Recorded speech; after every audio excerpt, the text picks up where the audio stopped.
اللہ کو اللہ کے کاموں میں ایک جاننا، اللہ کو خالق رازق موت و حیات کا مالک، کائنات کا نظام چلانے والا مدبر، شفا اور شفاعت کا اختیار رکھنے والا، علم غیب جاننا، یہ اللہ تبارک و تعالیٰ کی توحید الربوبیت ہے۔ ہر طرح کی عبادت اللہ کے لیے انجام دی جائے، چاہے وہ عبادت صوم و صلات کی شکل میں ہو، حج و زکوٰۃ کی شکل میں ہو، بدنی عبادتیں ہوں، مالی عبادتیں ہوں، زبانی عبادتیں ہوں، قلبی عبادتیں ہوں، ہر طرح کی عبادت صرف اللہ کے لیے۔ اللہ نے انسانیت کو ایک امت بنائی، کان الناس امۃ واحدہ۔ اگر اس میں کسی کو شک ہو، شبہ ہو، تو اللہ نے اسے دور کیا، حصر کے الفاظ، تأکید کے الفاظ استعمال کیے، ما کان الناس الا امۃ واحدہ، کہ مسلمان یا لوگ ایک ہی امت تھے، لوگوں کے درمیان کوئی اختلاف نہیں پایا جاتا۔ فاختلفوا، پھر اس کے بعد لوگ اختلافات کے شکار ہوئے۔ شریعت کی نظر میں سب سے بہترین آدمی وہ ہے الذی یبدأ بالسلام، جو سلام کرنے میں پہل کرے، والذی یبدأ بالسلام یسبق الی الجنہ، یقین جانے جو تعلقات کو بہتر کرنے کے لیے پہل کرتا ہے سلام کرنے میں، جنت میں اس کے بالمقابل وہ پہلے داخل ہوگا۔ جنت کے لیے اس کی ضمانت ہے، اس کے لیے جنت کی ضمانت ہے، اور سبقت کے ساتھ جنت کی ضمانت ہے۔ ان الحمد للہ نحمده ونستعینه ونستغفره ونؤمن به ونتوکل علیہ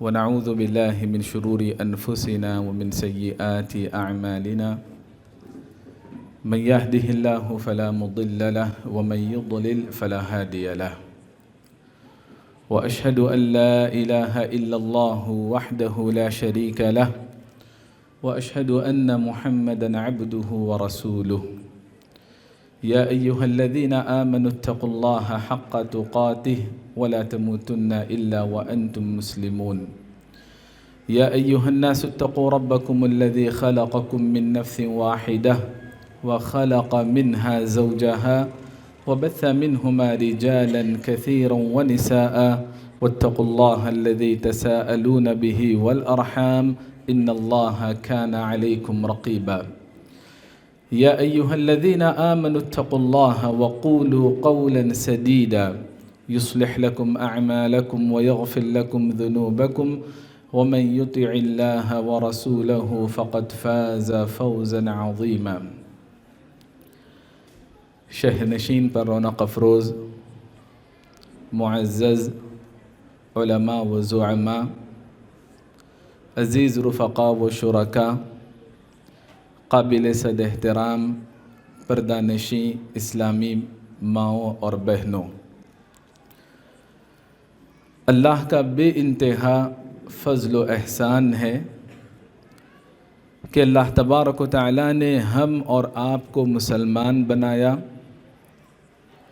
دین پر استقامت کے لیے اللہ تعالیٰ نے ذمہ داران کو توفیق دی کہ اس جیسے جلسے منعقد کیے جائیں تاکہ ہم اپنے ایمان کو مضبوط کر سکے اور ایمان میں اضافہ کر سکے۔ ذمہ داران کو میں دل کی گہرائیوں سے مبارکباد دیتا ہوں، اور رب کریم کا احسان عظیم بجا لانے کے ساتھ ساتھ منتظمین کا دل کی گہرائیوں سے شکر گزار ہوں کہ انہوں نے مجھے موقع دیا کہ اس زرین مناسبت سے علمی خدمت کر سکوں اور استفادہ کر سکوں۔ دعا ہے کہ اللہ تبارک و تعالی ہماری ان ساری کوششوں کو، کاوشوں کو خالصتاً لوجہ اللہ بنائیں اور آخرت کا بہترین ذخیرہ بنائیں۔ صحابہ کرام میں ابن عباس رضی اللہ عنہما نے فرمایا، اللہ ذو الالوہیۃ والمعبودیۃ علی خلقہ اجمعین، اللہ کی تعریف یہ ہے، اللہ کا معنی یہ ہے کہ ساری مخلوق پر جس کی بندگی اور جس کی عبادت فرض ہے، لازم ہے، وہ عظیم ذات، وہ عظیم ہستی اللہ تبارک و تعالیٰ کہلاتی ہے۔ صحابہ کرام نے مختصر طور پر، بالخصوص ابن عباس رضی اللہ عنہما نے مختصر طور پر اللہ تبارک و تعالیٰ کی یہ معرفت پیش کی یا لفظ اللہ کی تعریف بیان فرمائی۔ اللہ تبارک و تعالیٰ کا ہم پر بے پناہ احسان ہے کہ اللہ نے ہمیں انسان بنایا اور ولادت سے مسلمان بنایا، اور اسلام پر اللہ نے استقامت عطا فرمائی، اور اسلام کی جو سچی ترجمان جماعت ہے، اس جماعت سے اللہ نے ہم اور آپ کو وابستہ رکھا۔ ہمارا یہ اولین فریضہ بنتا ہے کہ ہم اپنے رب کو جانیں، اللہ کی معرفت حاصل کریں۔ اور اللہ کی معرفت کیسے ممکن ہے؟ اسماء حسنہ اور صفات علیاء کے ذریعے۔ ہمارا ایمان ہونا چاہیے، ہمیں سیکھنا چاہیے اللہ کے بہترین نام کون سے ہیں، اللہ کی صفات کون سی ہیں، صفات ذات کیا ہیں، صفات افعال کیا ہیں، اللہ کے اسماء حسنہ اور صفات علیاء پر ایمان لانے میں کن کن غلطیوں سے ہمیں بچنا چاہیے۔ تمثیل کی غلطی سے بچنا چاہیے، تعطیل کی غلطی سے بچنا چاہیے، تکییف کی غلطی سے بچنا چاہیے، تحریف کی غلطی سے بچنا چاہیے۔ ان غلطیوں کا خلاصہ یہ ہے کہ اللہ کو مخلوق کی طرح قرار نہ دیا جائے، اور اللہ کی صفات کی کیفیت متعین نہ کی جائے، اللہ کی صفات کو بے معنی قرار نہ دیا جائے، اللہ تبارک و تعالیٰ کی صفات میں تعویل نہ کی جائے، معنوں کو توڑ موڑ کر پیش نہ کیا جائے۔ اللہ کو اللہ کے کاموں میں ایک جاننا، اللہ کو خالق رازق موت و حیات کا مالک، کائنات کا نظام چلانے والا مدبر، شفا اور شفاعت کا اختیار رکھنے والا، علم غیب جاننا، یہ اللہ تبارک و تعالیٰ کی توحید الربوبیت ہے، ایمان باللہ کا ایک اٹوٹ حصہ ہے۔ ہر طرح کی عبادت اللہ کے لیے انجام دی جائے، چاہے وہ عبادت صوم و صلات کی شکل میں ہو، حج و زکوٰۃ کی شکل میں ہو، بدنی عبادتیں ہوں، مالی عبادتیں ہوں، زبانی عبادتیں ہوں، قلبی عبادتیں ہوں، ہر طرح کی عبادت صرف اللہ کے لیے انجام دی جائے، یہ اللہ تبارک و تعالیٰ کی توحید الوہیت یا توحید عبادت کہلاتی ہے۔ جب تک آپ توحید کی ان تین قسموں کو نہیں سمجھیں گے، آپ کا اللہ پر ایمان درست نہیں، اور جب اللہ پر آپ کا ایمان درست نہیں ہوگا تو کیسے آپ اللہ تبارک و تعالیٰ کی معرفت، اللہ کی پہچان اپنے اندر رکھ سکتے ہیں؟ یہ فرض اور واجب درجے کا علم ہے ہر مسلمان کے لیے، اور اس سے کسی کے لیے راہ فرار نہیں۔ معزز حاضرین، بات جب چھڑ گئی ہے رب کی معرفت کی، تو کچھ غلطیوں کی جانب نشاندہی کرنا بہت ضروری ہے، جو ہمارے معاشرے میں غیر ارادی اور غیر شعوری طور پر رائج ہیں۔ جیسے ہم اللہ تبارک و تعالیٰ کو خدا کے نام سے یاد کرتے ہیں، آج بھی ہمارے بعض فضلاء نے اللہ کو خدا کے نام سے یاد کیا۔ یہ بڑی سنگین غلطی ہے۔ عربی زبان ہی میں لفظ اللہ کا کوئی بدل نہیں، تو دوسری زبانوں میں اللہ کا بدل خدا کیسے ہو سکتا ہے؟ وَلِلَّهِ الْأَسْمَاءُ الْحُسْنَى فَادْعُوهُ بِهَا، اللہ کے بہترین نام ہیں، اسماء حسنہ ہیں، ان ناموں کے ذریعے تم اللہ کو پکارو۔ جو نام قرآن میں وارد ہیں، جو نام حدیثوں میں ثابت ہیں، ان ناموں کے ذریعے اللہ کو یاد کرنا چاہیے۔ ان ناموں کے علاوہ اگر آپ خدا سے یاد کریں گے تو بہت ممکن ہے کہ یہ الحاد کی ایک شکل ہوگی، کیونکہ یہ لفظ اللہ کے لیے بھی بولا جاتا ہے، غیر اللہ کے لیے بھی بولا جاتا ہے۔ دوسری غلطی جس کی جانب نشاندہی کرنا انتہائی ضروری ہے، جب ترجمہ کیا جاتا ہے اس حدیث کا، حدیث کے اس ٹکڑے کا،